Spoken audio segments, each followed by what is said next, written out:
আসসালামাইকুম। মাসুদ ইংলিশ টিউটোরিয়ালের পক্ষ থেকে সবাইকে সুস্বাগতম। আমি আর্টিকেলের ষষ্ঠ ক্লাসটি নিয়ে আপনাদের সামনে হাজির হয়েছি। তাহলে বোর্ডের দিকে আপনারা লক্ষ্য রাখুন। দেখেন, নাউনের পরে ক্লজ বসিয়ে নাউনটিকে নির্দিষ্ট করা যায়। তো স্যার কথাটা মানে কি? যারা ক্লজ বুঝেন তারা তো ভালোই বুঝবেন, একটু বুঝিয়ে নেই। I will meet the man, আমি লোকটার সাথে দেখা করব। I will meet the man who came here yesterday. এই যে হু কেম হেয়ার ইয়েস্টারডে, এটা হচ্ছে একটা সাবঅর্ডিনেট ক্লজ।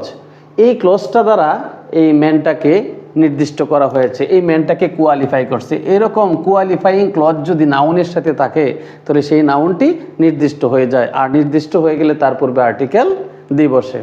এখন যারা ক্লজ বোঝেন না তাদেরকে একটু বলে দেই, ক্লজ এমন একটি শব্দগুচ্ছ যার মধ্যে একটা সাবজেক্ট থাকবে, একটা ফাইনিট ভার্ব থাকবে, যা একটা বড় বাক্যের অংশ। এক কথা কমপ্লেক্স সেন্টেন্সের অংশগুলোকে আমরা কি বলি, বা কম্পাউন্ড সেন্টেন্সের কনজাংশন দ্বারা যুক্ত অংশগুলোকে আমরা ক্লজ বলি। তখন এইখানে হু একই সাথে কনজাংশনের কাজ করেছে, আবার একই সাথে সাবজেক্টের কাজ করেছে। আর কেম হইল ফাইনাইট ভার্ব। ফাইনাইট ভার্ব হলো যে ভার্ব দেখে টেন্স নির্ণয় করা যায়। তাহলে এটা কোয়ালিফাইং, এই ক্লজটা কাকে কোয়ালিফাই করছে? নাউনকে। একই রকমভাবে নাউনের পরে ফ্রেজ বসিয়ে নাউনটাকে নির্দিষ্ট করা যায়। যেমন the book on the table. এই যে অন দ্য টেবিল কথাটা কার সম্পর্কে বলা হয়েছে? বুক সম্পর্কে। তাহলে এটা হচ্ছে একটা কোয়ালিফাইং ফ্রেজ। এই কোয়ালিফাইং ফ্রেজটাই বুককে নির্দিষ্ট করেছে, এই জন্য তার পূর্বে আর্টিকেল দি ব্যবহার করেছি। পরবর্তীতে আমরা আরও আর্টিকেল দি ব্যবহার করা যায়। আমরা যখন একটা পেসেজ পড়তে থাকি, এই পেসেজের প্রথম বাক্যে বা দ্বিতীয় বাক্যে যদি কোনো নাউন উল্লেখ থাকে, পরবর্তী বাক্যে আইসা বা পরবর্তী প্রত্যেকটা বাক্যে এই নাউনটা নির্দিষ্ট হয়ে যায়, তখন আমরা আর্টিকেল দি ব্যবহার করি। স্যার, সকল নাউনের পূর্বেই কি আর্টিকেল দি ব্যবহার করা যাবে? মোটামুটি নির্দিষ্ট করে বোঝালে সকল নাউনের পূর্বে আর্টিকেল দি ব্যবহার করা যাবে, তবে কিছু ব্যতিক্রম তো রয়েছে। মানুষের নাম, স্থানের নাম, ভাষার নাম, সাবজেক্টের নাম মানে পড়াশোনার বিষয়, বারের নাম, মাসের নাম, বছরের নাম, এইগুলার পূর্বে সাধারণত আর্টিকেল বসে না। এছাড়া নির্দিষ্ট করে বুঝালে প্রায় সকল নাউনের পূর্বেই আর্টিকেল দিয়ে ব্যবহার করা যায়। তো পরেরটা আসি। সাধারণত বাদ্যযন্ত্র বাজাতে বুঝাতে দিয়ে বসে। স্যার, বাজাতে বুঝাতে যদি আমি বাদ্যযন্ত্র বাজাই তখন তার পূর্বে দিয়ে বসে। বাজানো অর্থে প্লে, আর একটা হচ্ছে প্লে অন, দুটি ব্যবহার করা যায়। প্লে, দেখেন যখন আমি হি ইজ প্লেয়িং পিয়ানো, এই যে বাজানো অর্থে প্লে বসছে তখন আর্টিকেল দি ব্যবহার করছি। কিন্তু বাজানো অর্থে যখন প্লের সাথে অন বসে তখন কিন্তু আমি কোনো আর্টিকেল ব্যবহার করি না, এখানে আমি ক্রস দিয়েছি। আপনারা লক্ষ্য করেছেন বিষয়টা। তাহলে বাজানো অর্থে প্লে বসলে অবশ্যই দি হবে বা দা হবে। আর যদি বাজানো অর্থে বাদ্যযন্ত্রের পূর্বে অন শব্দটা থাকে তখন আর্টিকেল বসবে না। এছাড়া বাদ্যযন্ত্র কেনা, দেখা, শেখা, বিক্রি করা ইত্যাদি অর্থে যদি বসে তখন আপনি স্বাভাবিকভাবেই আপনি আর্টিকেল এন ব্যবহার করতে পারবেন। যেমন আই হ্যাভ এ পিয়ানো, আমার একটা পিয়ানো আছে।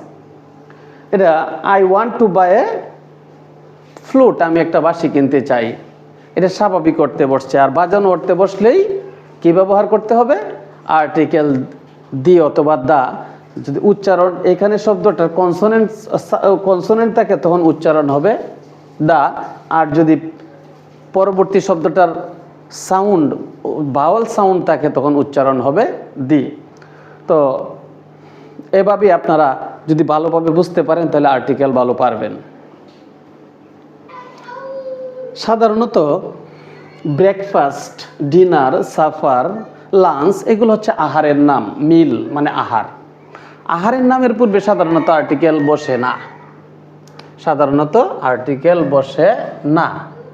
তবে ইত্যাদির আগে যদি কোনো অ্যাডজেক্টিভ থাকে বা অ্যাডজেক্টিভ ব্যবহার করা হয় তখন আর্টিকেল বসে, বা বিশেষ অর্থে ইত্যাদির পূর্বে আর্টিকেল বসে। যেমন I have breakfast at 9 AM, আমি ব্রেকফাস্ট করি কয়টার সময়? সকাল 9টায়। এখানে স্বাভাবিক অর্থে বসছে, এই জন্য ইত্যাদির পূর্বে কোনো আর্টিকেল বসে নাই।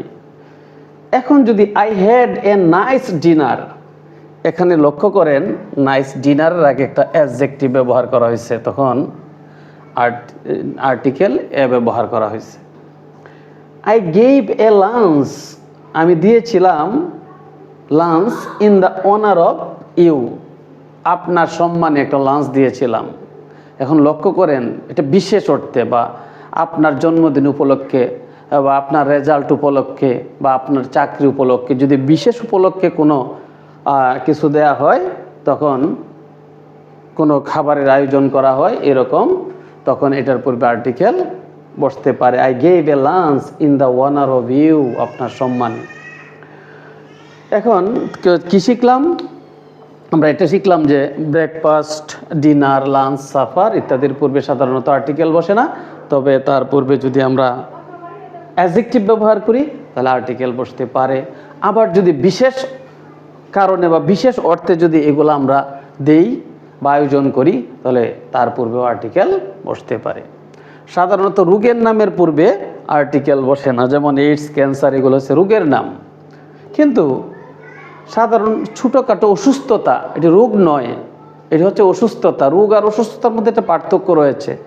এগুলো হচ্ছে অসুস্থতা, এগুলো অল্পতেই ভালো হয়ে যায়, এগুলাতে মৃত্যু ঝুঁকি নাই। তবে এগুলো হচ্ছে অন্য রোগ হলেই এই রোগগুলা আমরা, এই অসুস্থতাগুলো ফিল করি। তো এরকম যেমন এইডস, ক্যান্সারের আগে আর্টিকেল বসবে না। আবার যখন হেডেক, মাথা ব্যথা, ঠান্ডা, সর্দি ইত্যাদি থাকে, কোল্ড, তখন এগুলার পূর্বে আবার আর্টিকেল বসবে। তো আজকের ক্লাসটি এ পর্যন্তই। পরবর্তী ক্লাসের জন্য অপেক্ষা করুন। আসসালামু আলাইকুম।